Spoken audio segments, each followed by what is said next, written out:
Your Excellency, we are very happy to have you here today.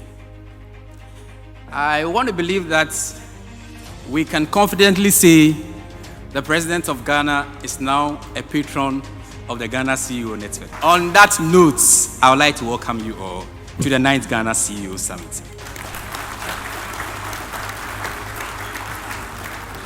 Your Excellency the President, distinguished CEOs, anytime my CEO has asked me to introduce the President, sometimes I feel it's a trap because I'm not sure how I can introduce the President.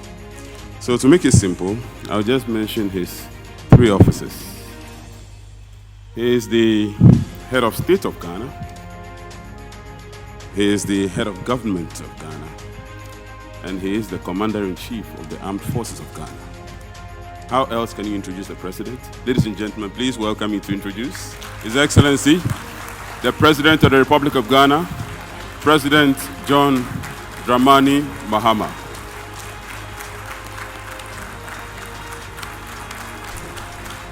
Thank you very much. Kindly resume your seats.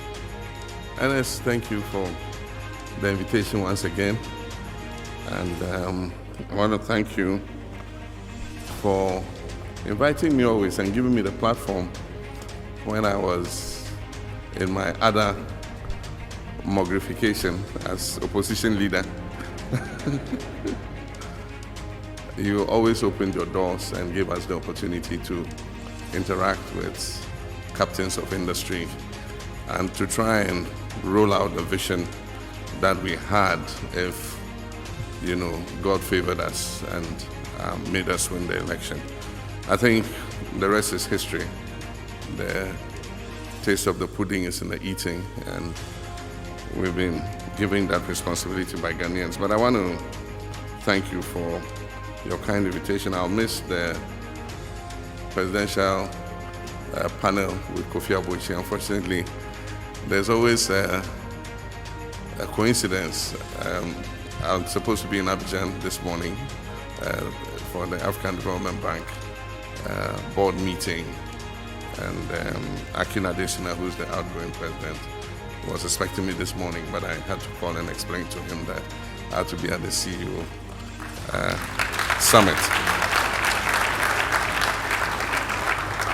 And so, as much as I would have wanted to stay for quite a long time, unfortunately I'll have to run off immediately after this to catch the flight to Abidjan. I'm happy I listened to Moses' presentation. I mean, the sky is the limit. It just opens so many opportunities for us. And just to say, I got a request for a reference on Moses from DR Congo, and you can bet I give you a very positive reference of Ghana's ID card. And the person was asking about Ghana's ID card, and I said, oh yeah, Margins did it for us. He said, did they do a good job? I said, yes, they did. So explore that market. We said in the budget that we're going to reintroduce road tolls, and so they've been talking about, what the modality should be and all that. But the good thing today is every car is linked to the owner's Ghana card, and so we don't need to have the old toll gates and those cards that you stand and open and all that. We'll just go straight digitalized. If it's one city, if you cross the East Legon Bridge, Governor and Finance Minister will all be happy. We'll just take a picture of your car, and then it will take the bill to your mobile money or your bank account and just pay 1 cedi, only 1 cedi. So things are looking up. I'm happy to see my friend Subi. He sold me my first EV car, a little nippy Wuling Chinese car. And today my boys quarrel over who should use it, because they don't pay petrol, they don't pay electricity. The charger is in my house. So they come and park it and plug it in. And when it has a full charge, 330 kilometers, they are good to go. And so, Subi, I'm happy to see you again. But happy to see all of you in a different capacity today. Nana Akufo-Addo would have said, levels don't change.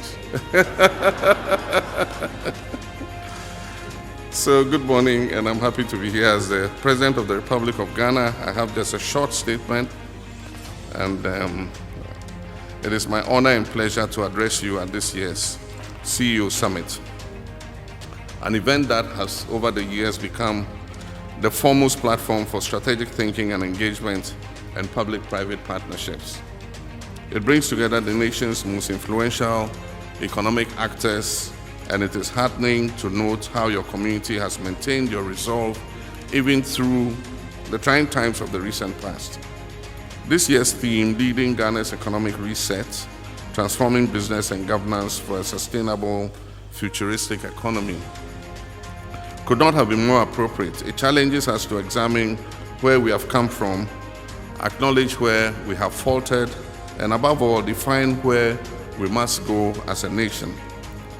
Today, I wish to structure my remarks around two broad ideas.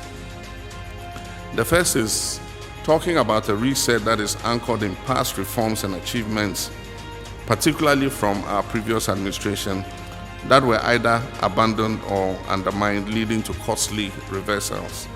And so that's going down the path of history. The second is a reset for the future, one that embraces innovation, transparency, and shared growth. A reset designed to restore confidence and elevate our economy through bold but responsible leadership. So let us begin with where we lost our footing, because it is said that for those who don't learn the lessons of the past, they are bound to make the same mistakes. Between 2013 and 2016, my administration took bold steps to deepen Ghana's domestic and external financial markets. Under ministers like Dr. Kwabena Dufo and later Mr. Setekwe, who we are privileged to have here with us, and in partnership with the central bank and commercial banks, we introduced medium and long-term domestic bonds, listed them on the Ghana Stock Exchange, and operationalized the Central Securities Depository to improve transparency and liquidity. We went further. Ghana became one of the few African countries to issue a $200 million denominated domestic bond, a strategic innovation that supported our smart borrowing initiative, and I'm happy to say that bond was oversubscribed. Simultaneously, we accessed external capital markets responsibly. From 2013 to 2016, Ghana issued 4 Eurobonds, all without default, and these were anchored in a sinking fund mechanism designed to ensure repayment. We applied over $335 million from our oil-funded sinking fund to settle maturing Eurobond liabilities. We refinanced the $200 million HIPIC-era 2007 Eurobond through our 2015 World Bank guaranteed bond. And before we left office, we left sufficient reserves, enabling the next administration that came after us to pay off the balance in 2017 of the 2007 bond without distress. Ladies and gentlemen, this was not magic. It was just discipline, and it was foresight.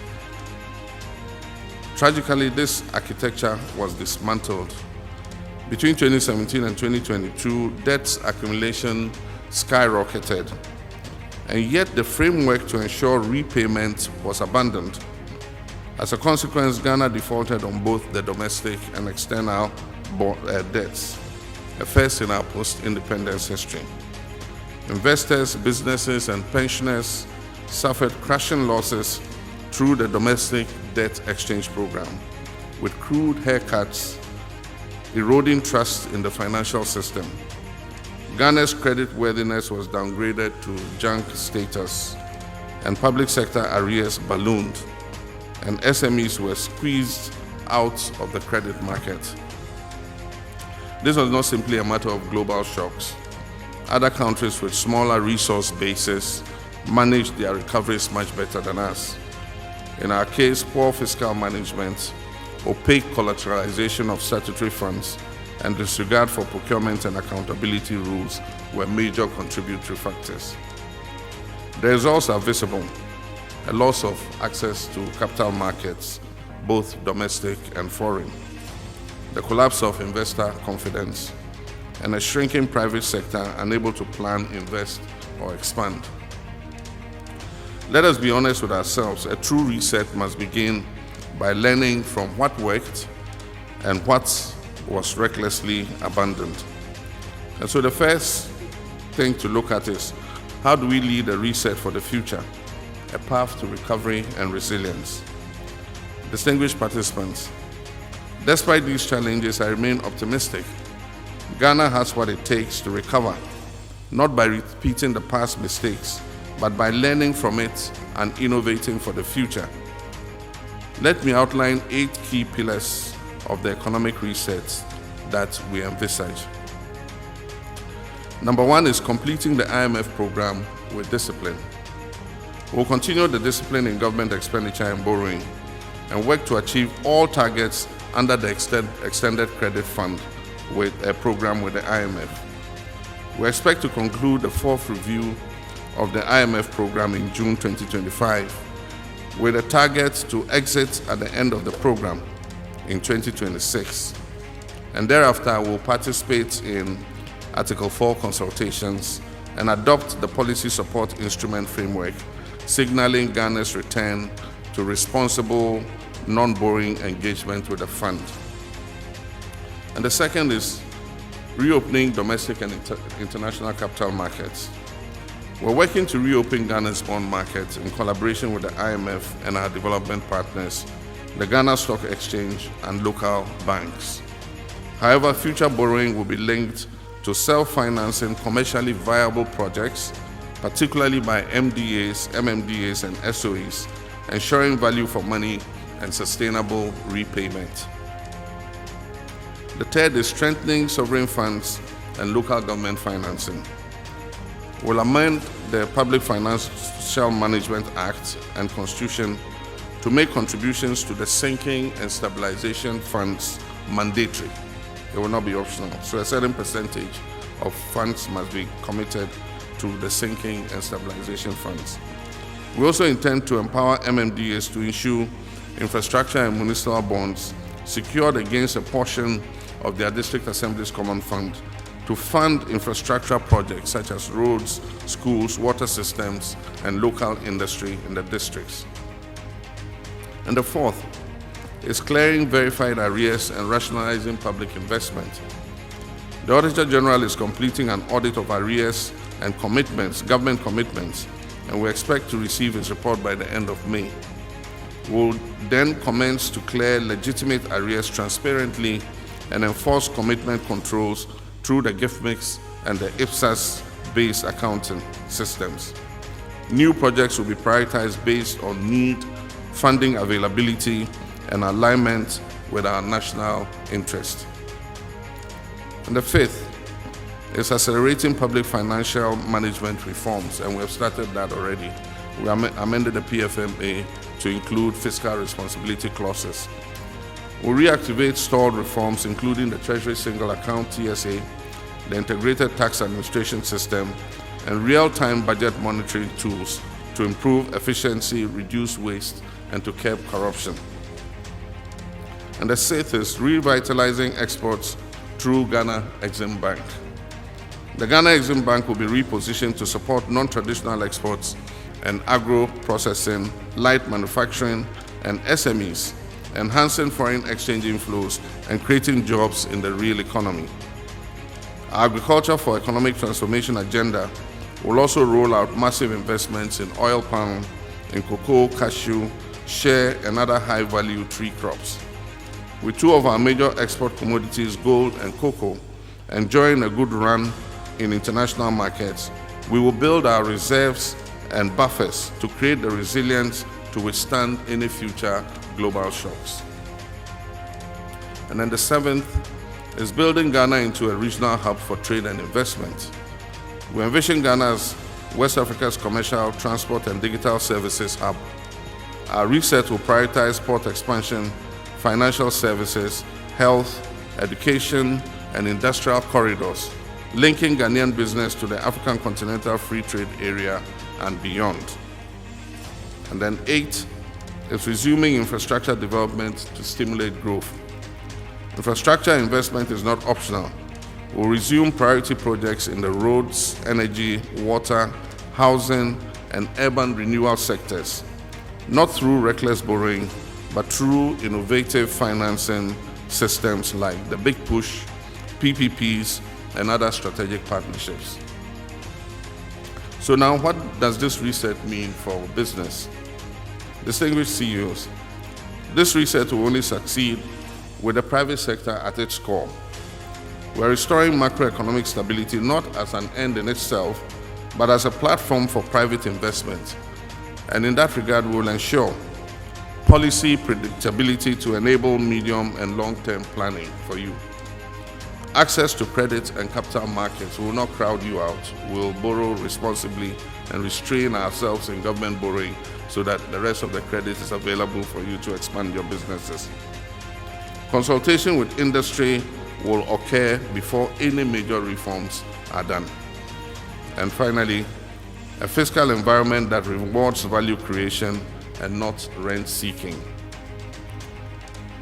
And so, like I said, you will not only be consulted in major government policy, you will be empowered to take advantage of it. We'll institutionalize a national business consultative platform to bring government and the private sector together biannually, twice a year, for policy feedback, reform monitoring, and joint priority setting. And I'm pleased to say this was one of the promises I made to you, that we'll consult twice a year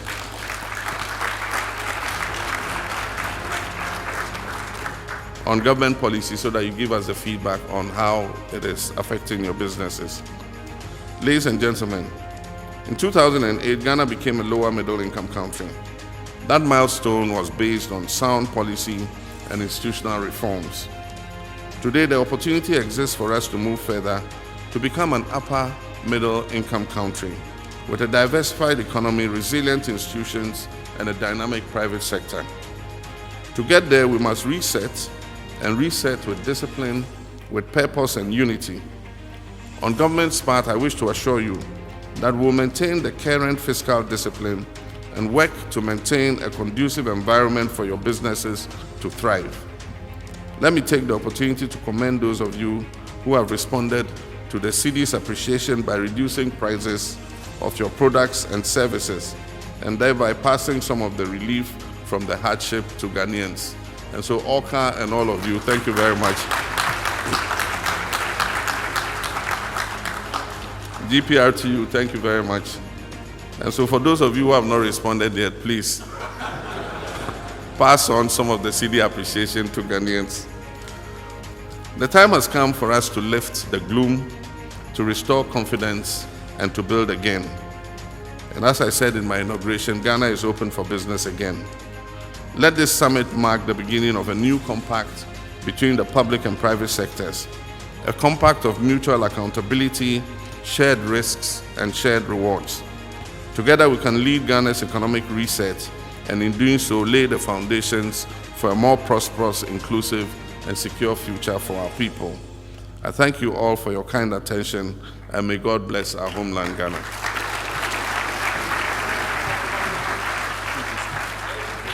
The President of our Republic, His Excellency John Dramani Mahama,